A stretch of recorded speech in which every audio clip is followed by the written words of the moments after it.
అంటే ఒక కర్నూలు జిల్లా అనేది కాదు, నంద్యాల జిల్లాలో కూడా చూసుకున్నట్లయితే పూర్తి స్థాయిలో ప్రతి నియోజకవర్గంలో ఒక చెక్ పోస్టులను ఏర్పాటు చేసి పూర్తి స్థాయిలో అడ్డుకున్నారు. బైరెడ్డి సిద్ధార్థ రెడ్డిని కానీ మిమ్మల్ని కానీ అడ్డుకునే పరిస్థితి. అంటే ఎందుకంటారు ఇట్లా? అదే నిన్న సాయంత్రం వరకు మనము ఎస్పీ గారిని అడిగితేనేమంటే ఏం పర్వాలేదు మీరు చేసుకోవచ్చు, బ్యారికేడ్స్ ఊరికే అట్లా పెడతామన్నారు. కానీ పొద్దున దగ్గర 15 నుంచి 20 వేల మంది నందికొట్కూరు నియోజకవర్గం నుంచి జగనన్నను చూడడానికి ఈ జైలు దగ్గరికి ప్లస్ ఆల్సో నన్నూరు టోల్గేట్ దగ్గరికి వస్తుంటే పొద్దున వాళ్ళు చెప్పిన మాటలన్నీ మార్చేసి ప్రతి ఊరు బయటను మళ్ళీ హైవేలో కూడాను 3-4 చోట్ల బ్యారికేడ్లు పెట్టడం, బ్యారికేడ్లు పెట్టి ఆపడము.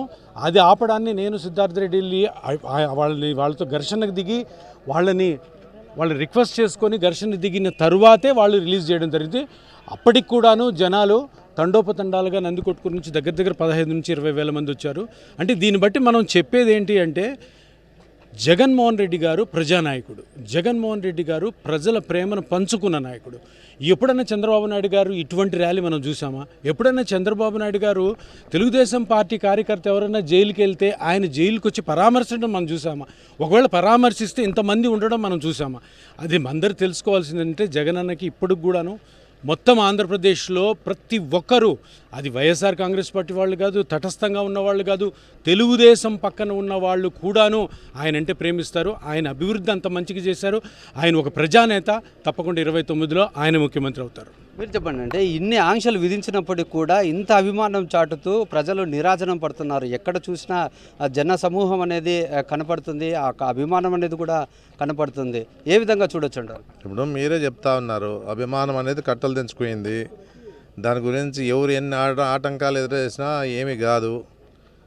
ఏ విధంగా కూడా ప్రజల్లో ఉన్నప్పుడు దాన్ని ఎవరు కూడా ఆపలేరు. ఊరికే చంద్రబాబు నాయుడు అనుకుంటున్నాడు కానీ పోలీసు వాళ్ళు పెడితే ఆపితే అయిపోతుందేమో, ఏమన్నా ఇంకా కంటిన్యూ చేస్తే ఏమి కాదు. అది ఏదున్నా కూడా ప్రజల అభిమానాన్ని ఎవరు ఏమీ చేయలేరు అని చెప్పేసి గట్టిగా చెప్పగలుగుతా ఉన్నాం. నెక్స్ట్ ఇప్పుడు ఆయన ఏం మీటింగ్కి రాలే, వచ్చేది వచ్చేదానికి ఇంతమంది వచ్చి స్వచ్ఛందంగా మమ్మల్ని ఇంకా వెహికల్స్ పంపించండి అని చెప్పేసి అడిగే పరిస్థితుల్లో ఇప్పుడు ఉన్నారంటే ఎంత అభిమానం ఉంటే అడుగుతారు జగన్ మీద అనేది కూడా ఇప్పుడు అర్థమవుతా ఉంది. అంటే ఈ యొక్క పోలీస్ ఆంక్షలు ఈ యొక్క అభిమానాన్ని ఆపగలిగిందా? ఆపలేదు, ఆపగలిగే పరిస్థితే లేదు. ఏదన్నా కూడా ఎమీనూరులో చూసినాము. ఎమీనూరులో వచ్చేటప్పుడు పోలీసులు అడ్డుకోవడం జరిగింది. సరే మేము ఇక్కడే బయట ఇస్తామని చెప్పిన తర్వాత వాళ్ళు మాత్రం మేము పైనుంచి ఆదేశాలు వస్తే చేస్తారు. పాపం వాళ్ళేమి ఆటంకాలు చేయలేదు, వాళ్ళకేం ఉండదు. పైనుంచి ఆదేశాలు వచ్చినాయి కాబట్టి, రెడ్ బుక్ నుంచి ఆదేశాలు వచ్చినాయి కాబట్టి ఈరోజు ఈ పరిస్థితి వచ్చింది. కానీ ఎక్కడ ఆపలే, వచ్చేసినారు, దొబ్బుకొని వచ్చేసినారు. అదే పరిస్థితి. ఏమంటారు? ఇటువంటి సిచ్యువేషన్స్ ఎప్పుడైనా చూసారా? అంటే ఏ ఒక్క ప్రభుత్వం కూడా లీడర్లను, నాయకులను కావచ్చు, ఈ యొక్క ప్రతిపక్ష నేతలను కావచ్చు అడ్డుకునే పరిస్థితి అయితే కనపడలేదు. వైఎస్ఆర్ కాంగ్రెస్ పార్టీ ప్రభుత్వం ఉన్నప్పుడు కూడా ఇటువంటి సంఘటనలు జరగలేదు. మరి ఇది కంపేర్ చేస్తే ఏమని చెప్పొచ్చు? ఇప్పుడు జనబలం అనేది అది ఒక వైఎస్ఆర్ కుటుంబానికి మాత్రమే ఉండేది, ఎవరికి లేదు. చంద్రబాబు నాయుడు 4 సార్లు సీఎం అయినా కూడా ఎప్పుడూ ఆయన ముఖం చూసి ఎప్పుడు ఓటేసింది లేదు. ఏదో వాళ్ళ మామ పెట్టిన పార్టీ దొంగిలిచ్చినాడు, సైకిల్ దొంగిలినాడు, మరి అదే జెండా దొంగిలినాడు కాబట్టి ఆయనకు అది ఎప్పుడు కూడా ఆయన ఏకంగా ఒక్కడుగా నిలబడి ఎప్పుడు గెలిచిన పరిస్థితి లేదు. ఎప్పుడు దొంగసాటు వెన్నుపోట్లు పొడిచే అయినాడు.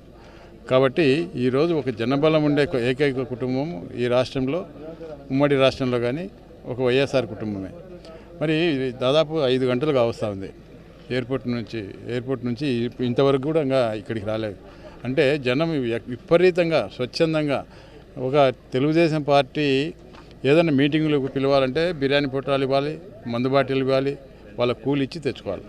కానీ ఈరోజు జగన్మోహన్ రెడ్డి గారు వస్తామంటే స్వచ్ఛందంగా పోలీసులు ఒక దిక్కు ఆంక్షలు పెట్టినా కూడా, బారికేడ్లు పెట్టినా కూడా అవన్నీ తోసుకుంటూ వాళ్ళకు దొడ్డదారిన వేరే ద్వారాన కూడా ఈరోజు స్వచ్ఛందంగా బైకులలో నడిచి మరి వాళ్ళ కంప గీరకుండా కూడా మరి వదిలించుకొని ఇవన్నీ కూడా వస్తూ ఉన్నారు. అంటే వాళ్ళ అభిమాన నాయకుడిని చూడాలా.